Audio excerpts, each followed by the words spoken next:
Thanks for staying with KTN. The country continues to celebrate the life and times of former Prime Minister, the late Raila Odinga, whose body touched down in the country today morning, marking the start of a busy 4 days, which will culminate in Raila's Opoda farm in Bondo, Siaya County, where he will be interred on Sunday. Before that, a state funeral service will be held tomorrow, and his body will thereafter be transported to Kisumu, specifically Jomo Kenyatta International Stadium, Mamboleo, for public viewing. Now, we continue to honor the memory of the late Raila Odinga, who is often described as Kenya's most foremost statesman, a once-in-a-generation leader whose ideals transcended politics, a force that both polarized and galvanized the nation. He was central to every major political event since the reintroduction of multi-party politics. His capacity for reinvention and forging alliances, from the 2002 National Rainbow Coalition victory to the 2008 Grand Coalition government and the 2018 handshake with President Uhuru Kenyatta. These few instances defined the political landscape for a generation. We have the pleasure tonight of hosting a man who interacted with Raila Odinga through his early political involvement in Kenya. A man who is a second liberation luminary, a man who went to exile due to this, a man who participated in the country's first multi-party general election alongside Raila Odinga, a man who represented the people of Kimilili constituency from 1992 to 2007, served as Minister of Trade and Industry under Mwai Kibaki. He equally served as Secretary General of the United Nations Conference on Trade and Development for roughly 8 years thereabout, and later resigned to contest in the Kenyan presidency race in 2022. He later withdrew from the presidential race. Guess who he was endorsing? Raila Odinga. My guest tonight, Dr Mukhisa Kituyi, who joins me in studio for a reflective conversation following the death of Raila Odinga. Daktari, it's a pleasure to have you with us. Thank you. Tough times for Kenyans, tough times for the region and the world at large. It would be proper to start with your condolence message, of course. Yes, thank you very much. On behalf, but also on behalf of the progressive colleagues who are in the trenches with Raila Odinga, particularly in the run-up to the removal of Section 2A in our Constitution, and then the continued struggle for a new constitutional order. On behalf of those who strongly believe in deepening the whole of social justice, the devolution experiment, respect of the rule of law, and the fight against corruption, I wish to convey my condolences and our condolences to the family, friends, and colleagues of Raila Odinga on the demise of this national hero and this emblem of the struggle for national renewal.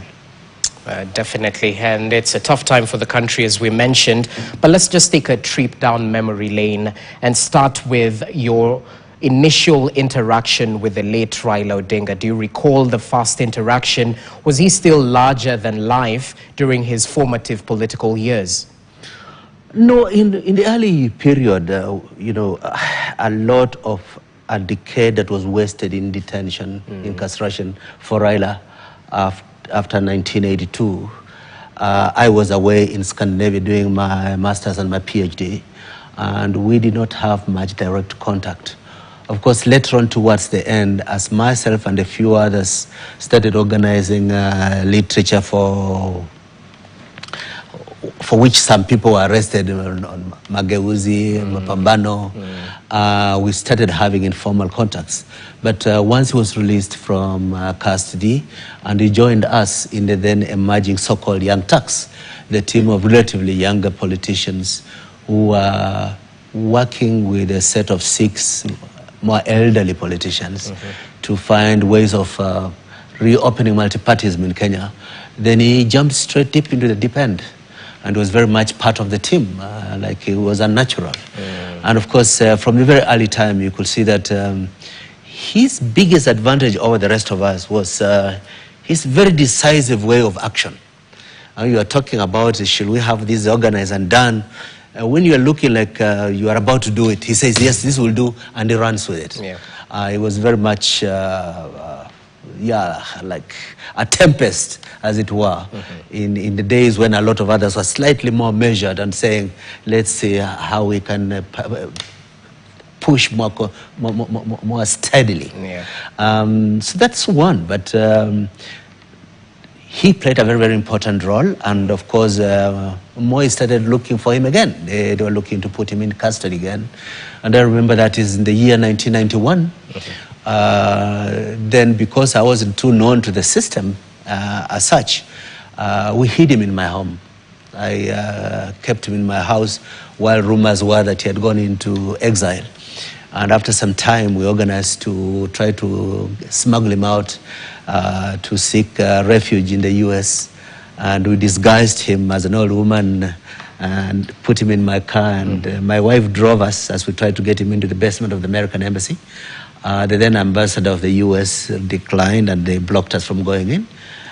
We took him to a friend's place in Loresho, where he stayed for a while before we spirited him across Lake Victoria to Uganda and then eventually to Norway. So was this before his, because he was held for detention without trial in 2 instances. Yes. The second instance, I think, was when Kenneth Matiba was equally taken behind bars as well. So this is before the second instance? No. Yeah, after that second incident, now, after he joins us, and like he's becoming one of us as the Young Turks. Yes. Now they were looking for him again. Okay. So this is the time now that we spirited him out to go into exile in Norway, where he stayed for some time, first at his sister's home in Trondheim, but eventually coming back now to join us in the final push. Okay, that's interesting. And you happened to join Parliament at the same time after the 1992 multi-party election, the first of its kind in Kenya. Talk to us about how it was being in the Parliament benches with this young Raila Odinga. All right, first of all, we had fashioned Ford Kenya to be the most national party in our country. Kenya was then in 7 provinces, and Ford Kenya was the only political party in the 1992 Parliament which has a representation from every province. And we had the CVs that read like faculty at a provincial university. I think it was like 10 PhDs, 4 professorships, and so on. And allow me to cut you short, sir. Apologies for that. We just understand seems to be some developments at Karen. I believe that's the official residence of the Deputy President. He's set to address the nation in just but a few. As you can see on the pictures on our screens, I believe that's the Attorney General, Dorcas Odor, amongst other leaders. And we expect the Deputy President perhaps to give a status update on the preparations thus far. Remember, today, we definitely saw the masses turn out in their thousands to give their final respects to the late Raila Odinga, whose body arrived in the country in the morning. And there are a couple of leaders thronging out. Some of them, we saw them at Moi International Sports Center, Kasarani, where the body was equally viewed as well. Amongst the leaders, Otiende Amolo, the Homa Bay Governor Gladys Wanga, the MSME's CS, that is, and the cooperative CS, Wycliffe Oparanya, amongst other high-ranking leaders from ODM and equally from government as well. Simba Arati is equally there, the health CS Aden Duale,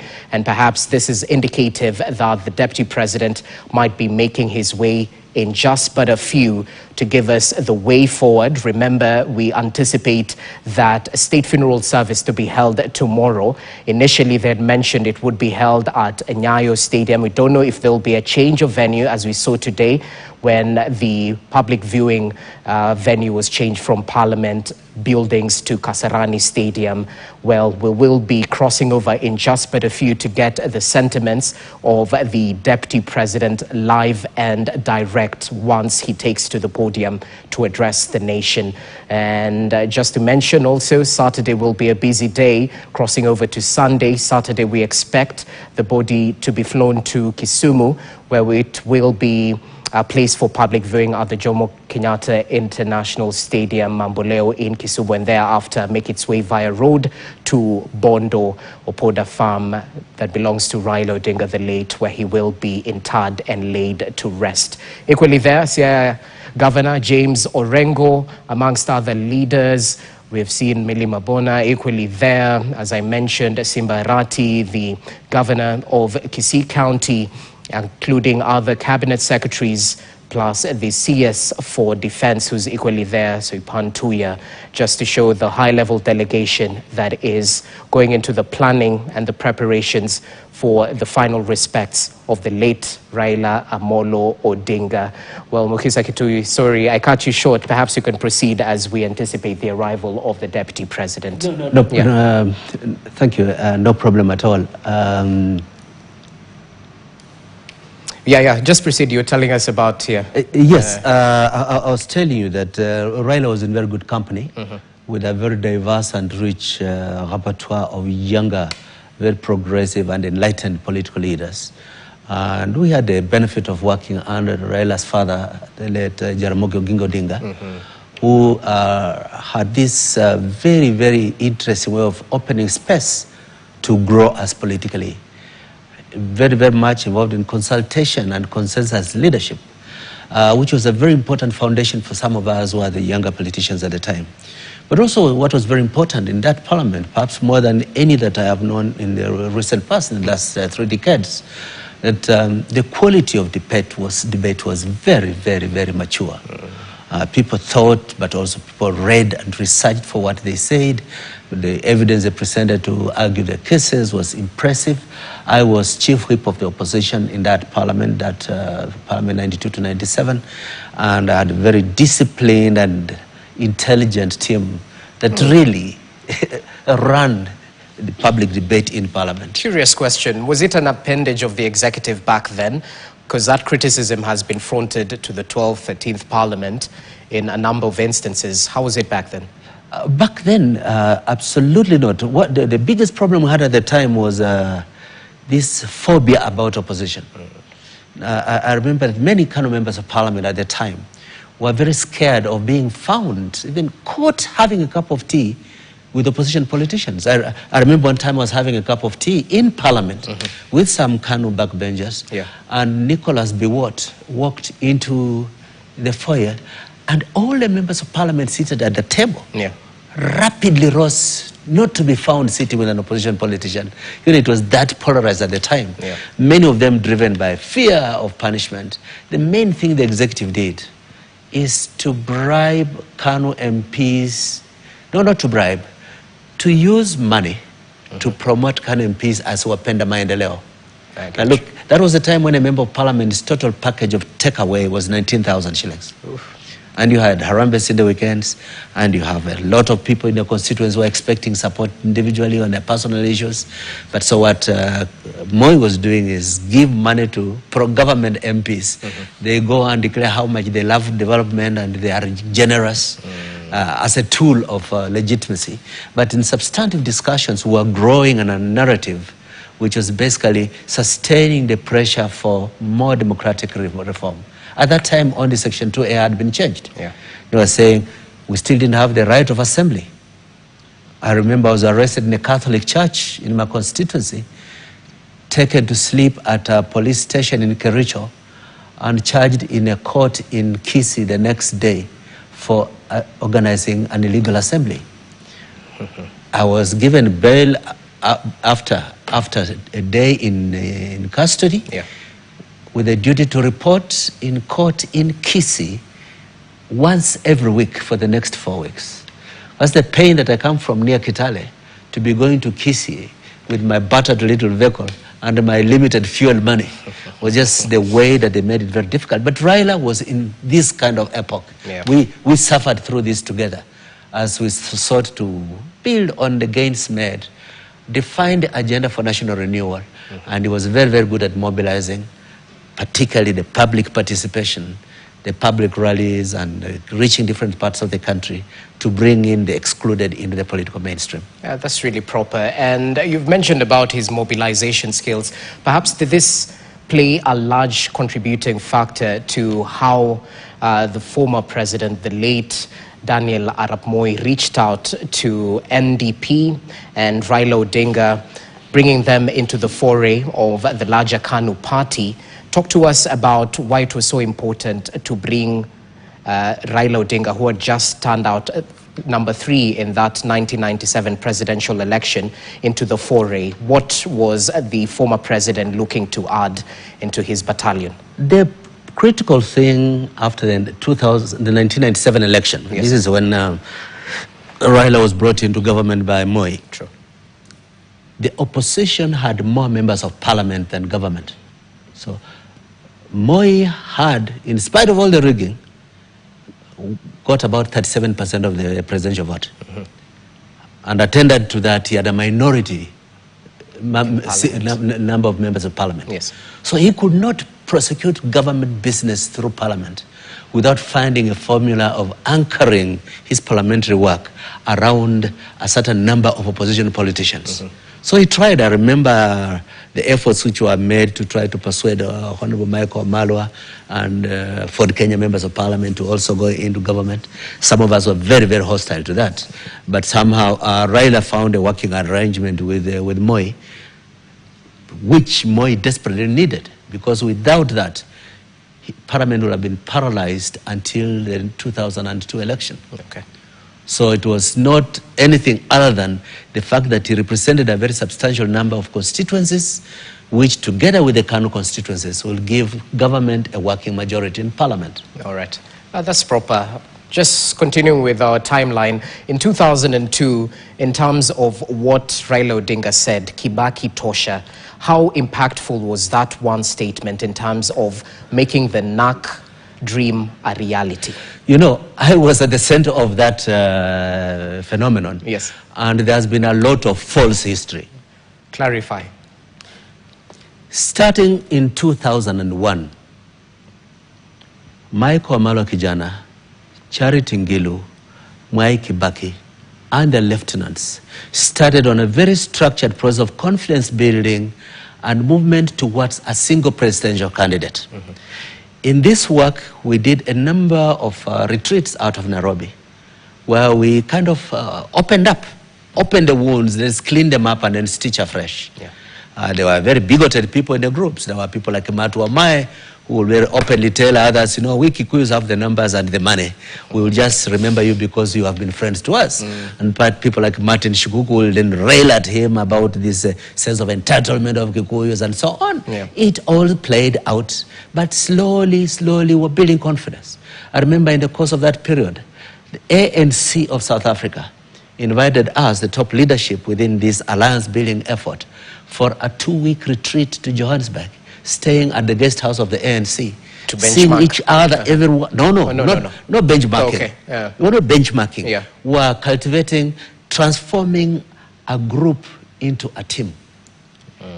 Building spirit du corps, like we belong together, and see that our destiny is together, and getting the commitment that there is no going back, we will be one team. In that team, we reached an agreement that the presidential candidate for us was going to be Mwai Kibaki, and the running mate was going to be Michael Amalo Kijana. In the week we were going to make this announcement to the country, Moi picked Uhuru as his candidate in KANU. Raila led George Saitoti, Mudi Awori, and a few others to abandon KANU and come to us to negotiate that we go together as a team. Okay. That's really proper.